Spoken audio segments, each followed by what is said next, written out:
Talking about the weather makes me hungry. So, folks, let's get to Food Mad right now with our battle of culinary wits from San Diego.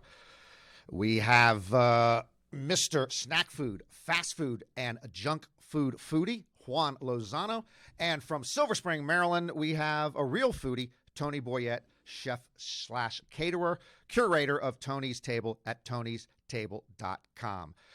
So, Juan and Tony, first let's quickly go over your bona fides, why you are legitimate eaters. Juan, what do you got? 42 years of strictly eating a lot of bad foods, and probably have a body to show for it as well. I'm glad we can't see most of that body. Thank you for that. Tony, what do you got?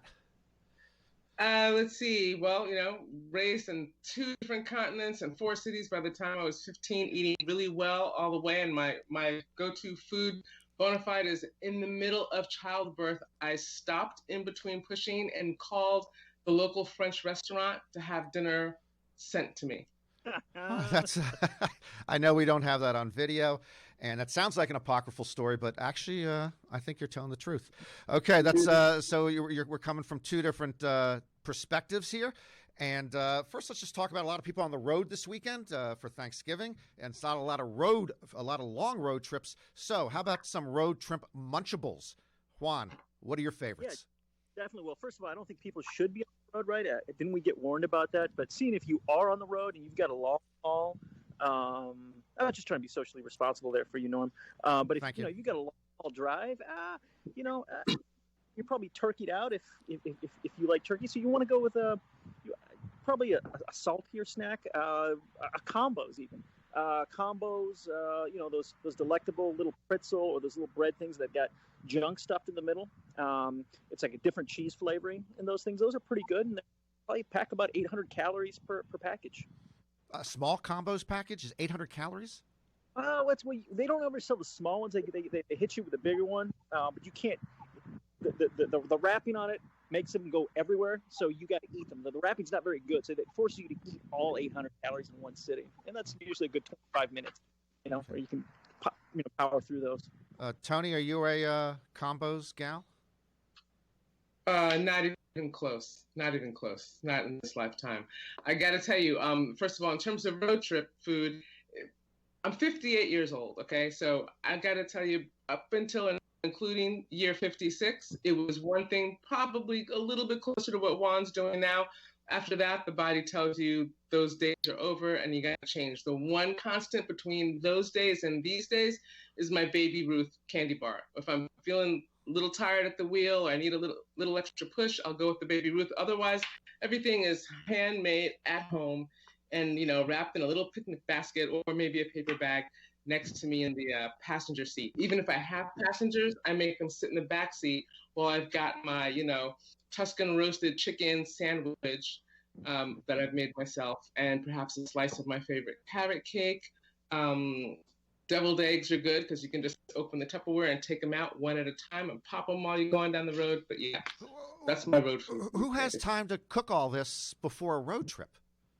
Well, that's why you get up at 5 in the morning to, get all that prepared. Juan, where you don't cook anything. You go to 7-Eleven. Where are you going for your Munchables? 7-Eleven, truck stops. If it's a long haul truck, if it's a long haul drive.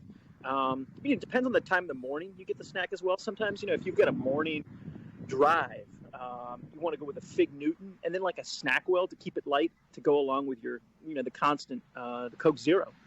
So the Coke Zero is good at any time, 6 a.m., 6 p.m., Okay. 2 a.m. A Snackwell to keep it light. Yep. Coke Zero is critical to keep your calorie count down. Is that what you're telling me? Yeah, and the caffeine going. You got to stay awake somehow. So, sometimes you incorporate a sugar-free Red Bull as well. Tony, okay, I'm sorry. Can I just take back what I said earlier? Sure. I'm nowhere close to that crap that Juan's eating. Okay, I mean my younger days, as it were. We're talking Monster for the beverage of choice to keep me going on those drives. Up 95, Cheez-Its, and the fantastic grandma's cookies. That they're like the inverse Oreos, the vanilla cookie with the vanilla sandwich cream in between. Oh, I know. Yeah. And if you go to out here on the East Coast, we've got Wawa's and Royal Farms, so you can get some decent, like, real snacks there too. Your hummus and crackers, but yeah, I'm not touching anything that Juan's talking about. How about Coach? Have you had? Go ahead, Have you had Juan. the white cheddar? Have you had the white cheddar Cheez-Its? Yes. If you eat too many, they begin to burn your tongue, so that's a problem. But again, I've stopped that. Gums up the works, makes everything. Yeah, I'm off the Cheez-Its now. Sadly, I do miss them, but I make my own. I make my own Parmesan crisps. Can't go wrong. Okay, I will have a Subway sub before I have white cheddar Cheez-Its. You got to stay old school. You got to stay traditional.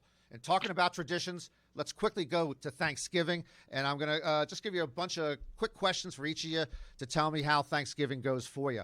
Okay, first of all, your favorite pre-meal Thanksgiving snack, Juan. Cashews, the good ones, the gourmet ones. Usually, I kind of like the BS cashews, the pits, the kind of the pieces and the halves. Because those really have a higher salt content, but it's a special day for pilgrims everywhere. So I try to honor them and go with a more glamorous cashew. Tony. I'm doing deviled eggs with a lot of dill loaded into them. That's all day long. Hey, if you got an egg, make a 3-egg omelet. I don't want to see anything about deviled eggs. Your favorite snack, good people, while cooking or while other people are cooking, Juan? You're not cooking. Well, I'm not cooking. What are you talking about? When I observe other people cooking, I'm going to stick with the cashews. Or if there's like a relish plate wherever Thanksgiving's, I kind of like that. Going for some pickled vegetables. That's always a good school. Call. That's old school. Yeah, I'm an old school kind of guy, Norm.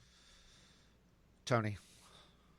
Charcuterie board all day long. Even though I know it's probably not the best thing for one's heart, but got the cheese, got the meats lined up there.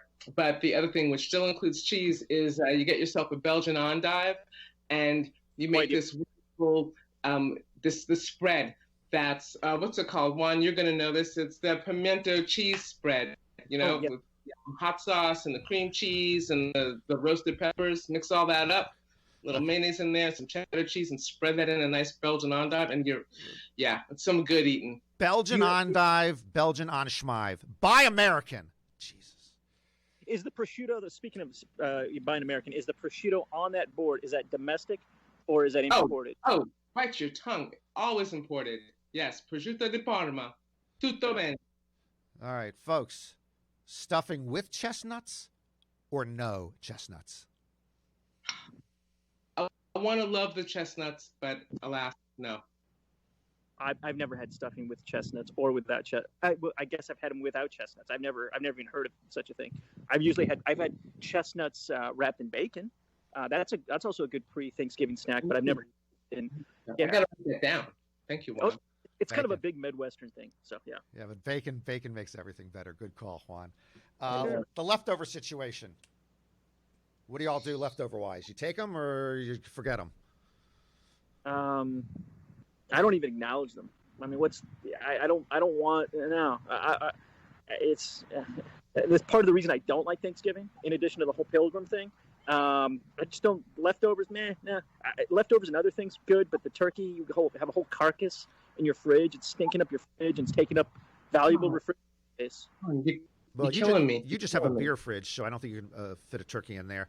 Tony, what's your leftover situation? I live for the freaking leftovers, okay? First of all, that carcass one wants to discard, that's going into soup right away that night. Thanksgiving night, you're cutting off all the extra leftover meat. You're giving some to your friends who are maybe alone for Thanksgiving, but you're using that carcass, you're making an amazing soup. And yeah, I just, I'll do all sorts of things with the leftovers, maybe relive Thanksgiving at 2 a.m. by myself, sitting in my underwear, watching reruns of Grey's Anatomy or something. It doesn't get any better than that. And I tell you right now, I made this great dish with, it's like a turkey casserole almost, some turkey, some sauteed vegetables, topped with some stuffing that was left over, wrapped it up, froze it. I'm going to have that for dinner tonight, and that's from Thanksgiving last year. Okay, I hate to cut you off, Tony, but I got to rush to beat the crowd at Boston Market for my Thanksgiving. Hey, you all were a lot of fun. You can find Juan Lozano at usually at Taco Bell or Jack in the Box. You can find Tony Boyette at tonystable.com. Juan, Tony, hope to talk to you again soon. Thanks a lot. Absolutely, Norm. Thank you.